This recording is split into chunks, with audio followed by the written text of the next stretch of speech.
Hello friends, तो आज हम बनाने जा रहे हैं soil moisture reading in LCD 12x2 module. Soil moisture sensor LCD 12x2 module, Arduino Uno 1K ohm resistor, breadboard and jumper wires. हमारा ये प्रोजेक्ट लास्ट में कुछ इस तरीके से दिखेगा। इस तरीके से वो मॉइस्चर को नोट करके बताएगा।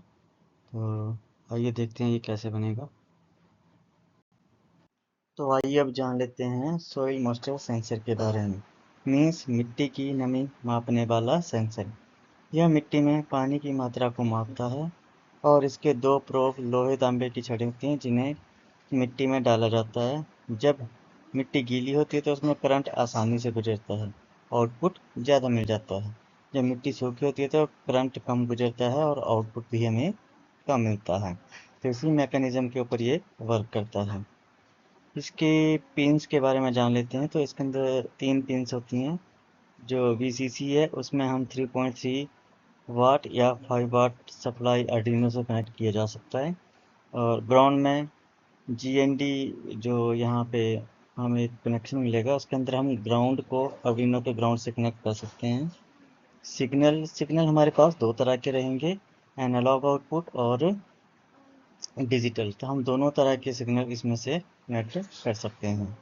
ये एनालॉग आउटपुट जो है वो मिट्टी की नमी के हिसाब से 0 से लेके 1023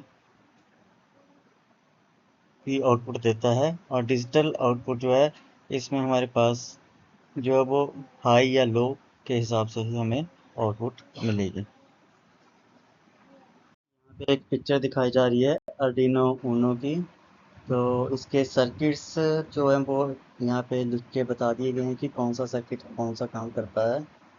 जो लोग सर्किट बनाते हैं उनको इसका अच्छा नॉलेज होगा। तो यहाँ पे हम जो पिन्स यूज़ करने वाले हैं वो है 13, 12 एंड 10 नंबर पिन। इसको हम यहाँ पे यूज़ करने वाले हैं। और जो बैटरी इनपुट के लिए हम इसमें 5 वाट आउटपुट और ग्राउंड वायर का यूज़ करने वाले हैं। तो आइए एक नज़र डाल लेते हैं रजिस्टर के ऊपर। तो रजिस्टर जो है इसके अंदर 4 बैंड होते हैं और इसका जो फर्स्ट सेकंड बैंड होता है वो सिग्निफिकेंट फिगर्स यहाँ दे रखे हैं। और जो थर्ड बैंड है वो मल्टीप्लायर होता है और जो लास्ट बैंड रहता है वो होता है हमारी टॉलरेंस। तो जो फर्स्ट एंड सेकंड बैंड है उनकी जो कलर कोड है उसी के अकॉर्डिंग वो सिग्निफिकेंट वैल्यू देते हैं। और इसके जो थर्ड बैंड है वो मल्टीप्लायर होता है। तो जो मल्टीप्लायर की वैल्यू है उन सिग्निफिकेंट वैल्यूज़ को मल्टीप्लाई करके हमारे रजिस्टर की वैल्यू कैलकुलेट की जाती है। और जो लास्ट बैंड है वो या तो गोल्डन होगा या सिल्वर, जो कि टॉलरेंस के लिए यूज़ किया जाता है। आइए अब जान लेते हैं LCD 12x2 मॉड्यूल के बारे में।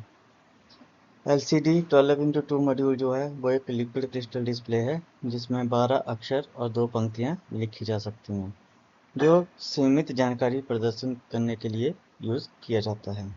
ये जो आमतौर पर 16x2 या 12x2 मॉड्यूल का पिन हेडर दिख रहा है उस पर आमतौर पर 16 पिन रहती हैं, जो इस प्रकार से हैं। जो फर्स्ट पिन है इसकी वो VSS है, जो हमारे ग्राउंड पिन से कनेक्टेड रहती है, जो नेगेटिव पल्स इसमें देती है। सेकंड पिन जो हमारी VCC है, जो 5 वाट का पावर सप्लाई करता है।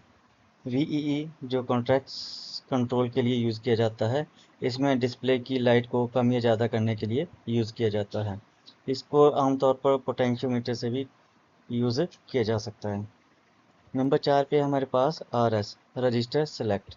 रजिस्टर सेलेक्ट में अगर हम 0 सेलेक्ट करते हैं तो कमांड रजिस्टर में इंस्ट्रक्शन देने के लिए यूज़ की जाती हैं, जैसे clear screen, cursor set etcetera.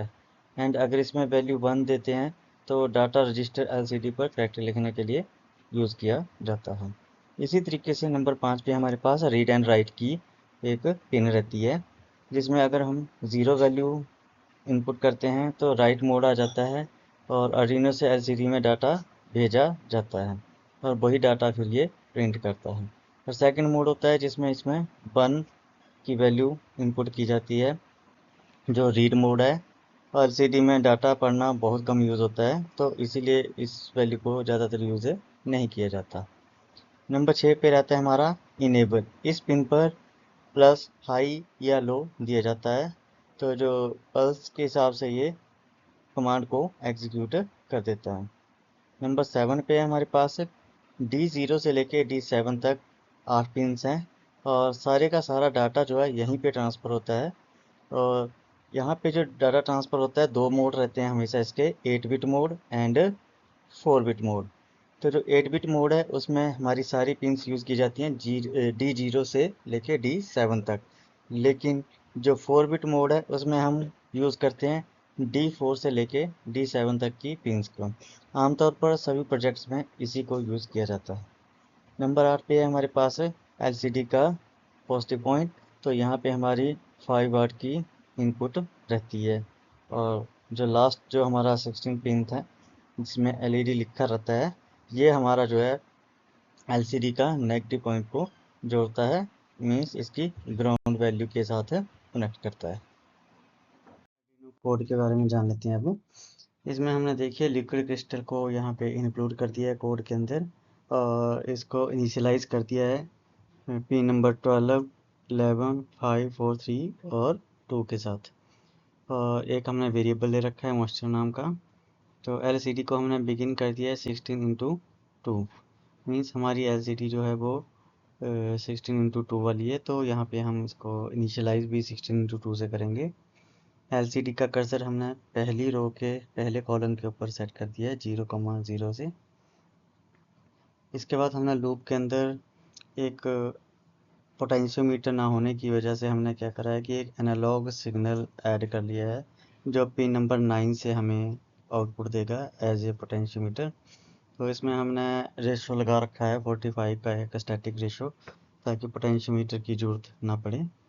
इसके बाद है एलसीडी का हमने कर्सर दोबारा से सेट करा है 0,0 पे।